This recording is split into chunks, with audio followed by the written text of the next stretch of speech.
The Amityville horror story begins in Amityville, New York, a seemingly peaceful suburban town. At 112 Ocean Avenue stood a large Dutch colonial house. On November 13, 1974, the house became the scene of a horrific crime.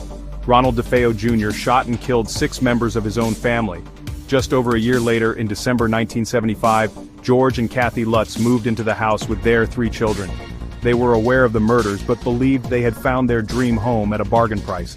Almost immediately, strange and unsettling events began to occur. The Lutz family claimed to experience a series of paranormal phenomena. These terrifying events forced the Lutz family to flee the house after only 28 days. The Amityville horror story quickly captivated the public's imagination, becoming the subject of intense media scrutiny, countless books, and several popular films. The DeFeo family murders were a horrific crime that shocked the nation. Ronald DeFeo Jr., then 23 years old, used a .35 caliber rifle to systematically kill his parents and 4 siblings. The victims were Ronald DeFeo Sr., 43, Louise DeFeo, 42, Dawn DeFeo, 18, Allison DeFeo, 13, Mark DeFeo, 12, and John Matthew DeFeo, 9. The murders occurred in the early morning hours, with each victim found lying face down in their beds. Ronald DeFeo Jr. initially claimed that a mob hitman had committed the murders, but his story quickly unraveled. Evidence at the crime scene pointed to a single perpetrator, and DeFeo Jr. eventually confessed to the killings. His motive remains unclear. Some speculate that DeFeo Jr. was driven by greed, hoping to collect on his family's insurance policies. Others believe that he suffered from mental illness and snapped under pressure. The trial of Ronald DeFeo Jr. began in October 1975. He was sentenced to 6 consecutive life sentences totaling 150 years to life in prison. When the Lutz family moved into 112 Ocean Avenue in December 1975, they were hopeful for a fresh start. They were aware of the DeFeo murders but dismissed them as a tragic anomaly. However, it wasn't long before they began experiencing strange and unsettling phenomena. Almost immediately, the family noticed a pervasive, foul odor that permeated the house. Cold spots were felt in certain areas, and the temperature fluctuated dramatically. Kathy Lutz reported seeing red eyes staring at her from the darkness, and felt an unseen force pulling at her while she slept. George Lutz would wake up at 3:15 a.m. every morning, the approximate time of the DeFeo murders. The youngest daughter, Missy, claimed to have befriended an imaginary playmate named Jody, who resembled a demonic pig.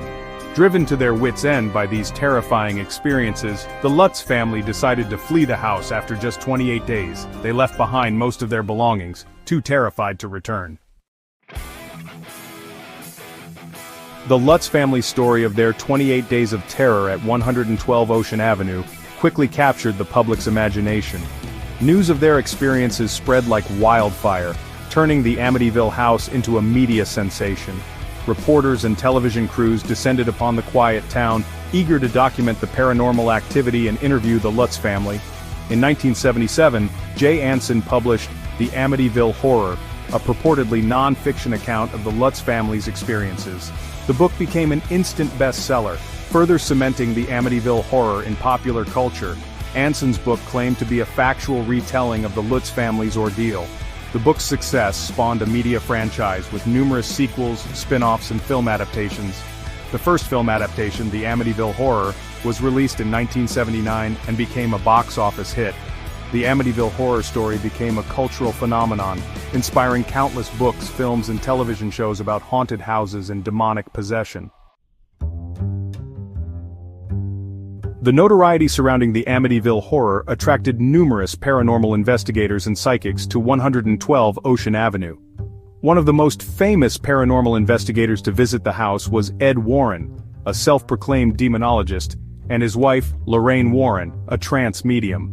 The Warrens, known for their involvement in other high-profile paranormal cases, conducted a seance inside the house.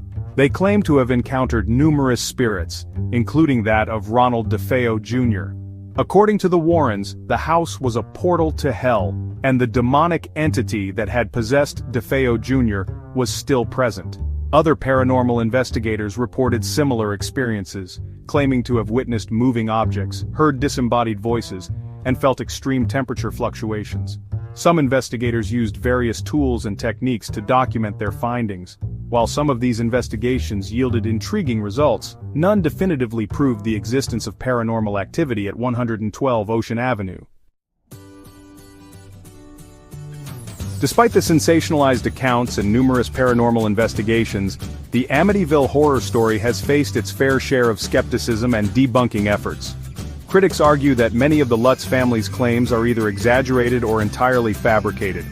One of the most vocal critics of the Amityville horror is Joe Nickell, a senior research fellow at the Committee for Skeptical Inquiry.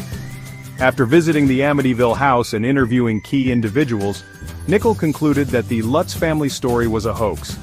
Nickell argues that many of the paranormal phenomena described by the Lutz family can be explained by natural occurrences, such as drafts, settling noises, and the power of suggestion.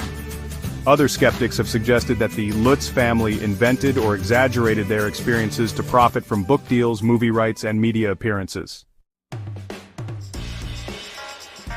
The Amityville horror story remains one of the most enduring and debated paranormal cases in history. While the DeFeo family murders were a tragic reality, the truth behind the Lutz family's alleged paranormal experiences is far less clear. On the one hand, the sheer volume of accounts from the Lutz family, paranormal investigators, and witnesses who claim to have experienced strange phenomena at 112 Ocean Avenue is difficult to ignore entirely. On the other hand, the lack of concrete evidence,